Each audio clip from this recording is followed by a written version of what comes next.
Hi, I'm Michelin Mason, and I'm going to give you a very short explanation of the medical and the social models of disability.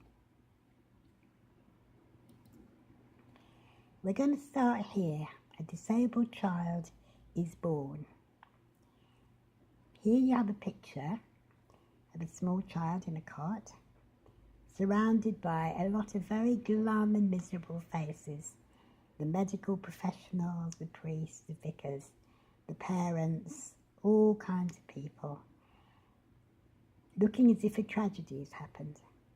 However, you'll notice that the little child in the cot, me, is feeling that she's just the best thing around. She's feeling very pleased with herself. So why is this? Well, it's all to do with the history of disability.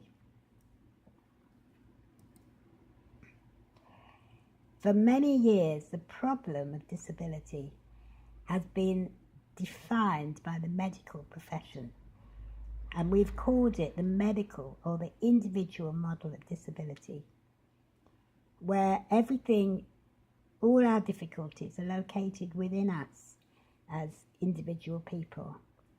We are looked at as people who can't do things. We can't walk, we can't see, we can't hear, we can't climb stairs, we can't work, we can't do any of the things that are considered to be normal in this society. Consequently, because we can't do things, we're dependent on others, and that makes us passive. Language is used as being confined to a wheelchair, housebound, and so on. We're seen as people who are sick or perpetually ill, just waiting around to be cured before our lives can begin. We are objects of pity without rights. We are recipients of charity because the things we need are not things which are provided for in mainstream, ordinary, everyday provision. So we just have to hope that people feel sorry enough for us that they will dig into their pockets and help provide the things that we need. We are a burden on society. We need care, we need help, we need services, and nowhere in this picture do people look at what we give. So, if this is the problem, what's the solution? Change the person to make them fit in.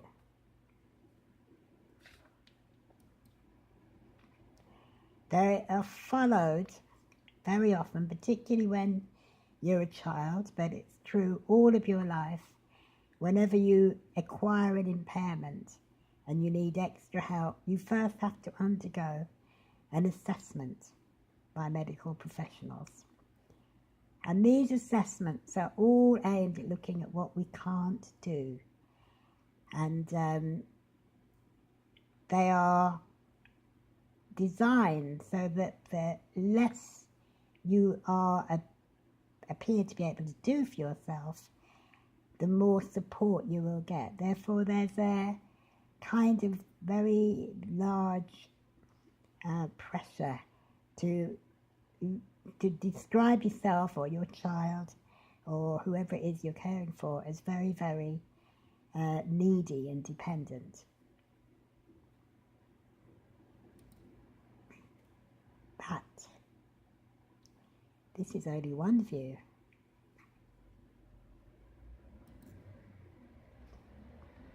Revolutions begin when people who are defined as problems achieve the power to redefine the problem. This was a quote from John McKnight in The Careless Society.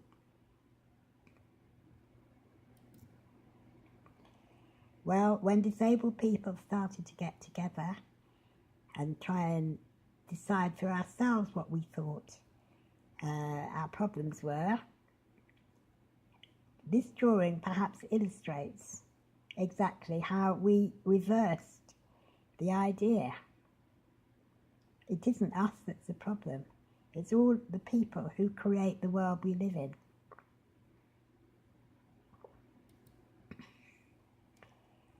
We redefine disability having decided that we need two words: impairment, which describes our actual condition, which may or may not be of great difficulty to us, but with which we have learnt to live, from the word disability, which is different. Disability is the loss or limitation of the ability to take part in the normal life of the community due to physical and social barriers. I, as a disabled person, can live a good life with my impairments if I live in an accessible environment and if I'm given the support and the respect which I need. This definition of disability was adopted in 1981 by the Disabled People's International in Vancouver, a worldwide gathering of disabled people.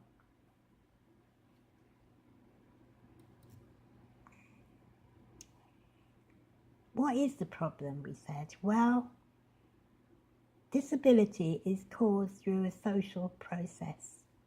We called it the social model of disability.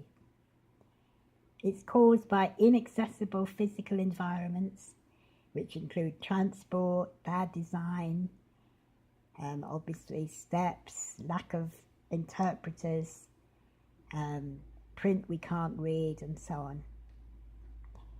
It's caused through discrimination, the lack of any rights or any laws which can prevent people from treating us differently because of our impairments. It's caused through prejudice, because everyone comes at the problem with a whole history, much of which has involved separating us from normal, ordinary, everyday life and putting us in segregated provision. This has meant that people only know about us what they are told or what they've read or what they've been persuaded to believe. And it makes people prejudiced in that they prejudge who we are, what we can do, and what the problem is. Barriers to communication are another real problem for many people with impairments, particularly people with sight, with hearing, with sensory impairments, and also with learning difficulties, where reading and writing, the written word, can be a big barrier to communication. Information in general is not in accessible formats. It's not made simple, it's not put into braille, it's not put into video, which is now the most accessible form of transference of information. So if the social model of disability is a problem, what's the solution? The solution is to change the world, to remove the barriers.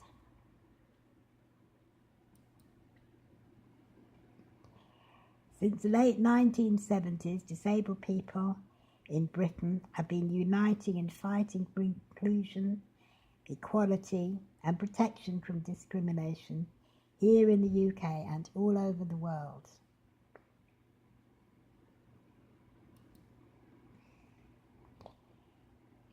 This fight goes on to this day and takes many, many forms. This is a picture of myself and my friend Mary Harrison in the year 2017, protesting outside the Department for Health about the assessments that we are forced to undertake for work capability,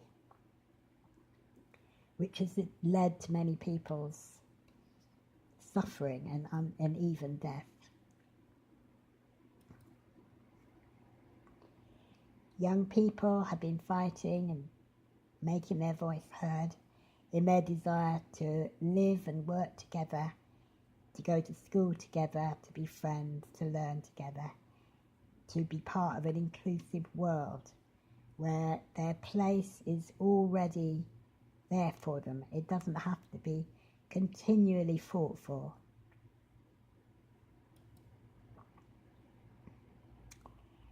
And most of all, it's about our voice, a space where we can share our gifts, our thinking, all the things that our experience and our individuality and all our other gifts and talents which have been hitherto overlooked have a place to be welcomed, cherished, developed and used in order to create a different kind of world.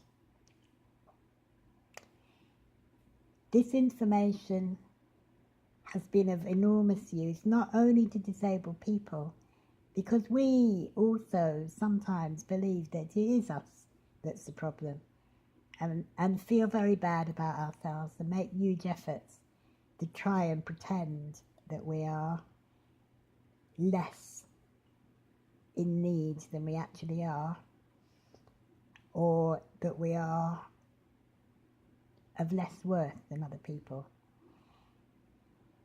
But it's also of enormous use to anybody who wants to be an ally to disabled people, particularly when we're young, because it's very easy to imagine that we have to make our children more like non-disabled children in order to make them accepted. We hope that this explanation will help everybody understand that allies are people who understand the oppression that we live with every day and will stand by us as we fight it.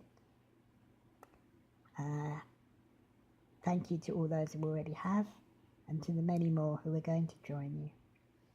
Thanks for listening.